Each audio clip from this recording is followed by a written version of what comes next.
சிறகடிக்க ஆசை சீரியல்ல இனிய எபிசோடோட ஆரம்பத்திலேயே முருகனையும் வித்யாவையும் தான் காமிக்கிறாங்க. நம்ம வித்யாவுக்கு முருகனை ரொம்பவுமே பிடிச்சு போச்சு. அதே மாதிரி தான் நம்ம முருகனுக்கும் வித்யாவை ரொம்ப பிடிச்சு போச்சு. இருந்தாலும் ஒருத்தருக்கு ஒருத்தர் காதல இன்னும் சொல்லிக்கல.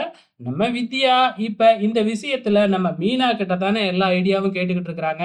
மீனா நிறைய ஐடியா கொடுத்துக்கிட்டு இருக்காங்க. இந்த மாதிரி 2 பேருக்கும் என்னென்ன பிடிக்குது அப்படின்னு முதல்ல தெரிஞ்சுக்குங்க அப்படின்னு சொன்னாங்க இல்லையா? அதனால பாத்தீங்கன்னா எழுதி 2 பேரும் மாத்தி படிச்சுக்கிட்டாங்களாட்டுக்கு. 2 பேருக்குமே எல்லாமே ஒத்து போகுது அப்படிங்கிற மாதிரி சொல்லிக்கிட்டு இருக்காங்க.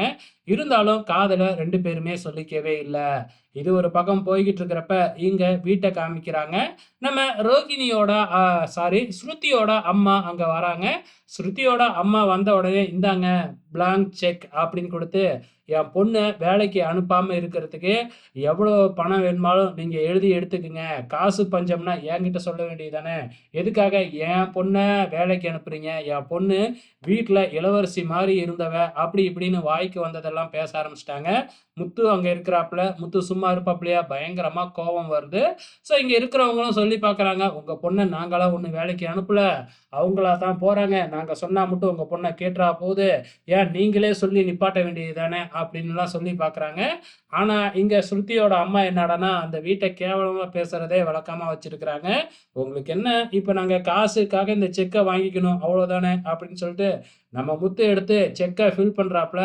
அவர் மாட்டுக்கும் 5000த்துல இருந்து ஆரம்பிச்சு 5,00,000 50,00,000 5,00,00,000 50,00,00,000ன்னு போயிட்டு 50,00,00,000 எழுதிக்கிட்டு நான் இப்பவே போயிட்டு பேங்க்ல செக்கை கொடுக்குறேன் அப்படின்னு கிளம்புறாங்க.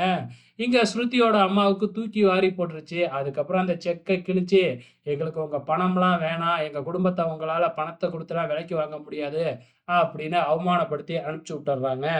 ஸோ இது ஒரு பக்கம் நடக்கிறப்ப இங்க மறுபடியும் இங்க காதல் ஜோடியை தான் காமிக்கிறாங்க. இப்ப இன்னொரு காதல் ஜோடி யாரு அப்படின்னு பாத்தீங்கன்னா நம்ம டிராபிக் போலீஸும் நம்ம மீனாவோட தங்கச்சி சீதாவும் தான். ஸோ அவங்க 2 பேரும் பாத்தீங்கன்னா என்ன செய்ய போறாங்கன்னு தெரியல.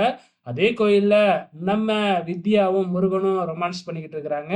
ஸோ என்னதான் நடக்க போகுதுன்னு பொறுத்திருந்து பார்க்கலாம்.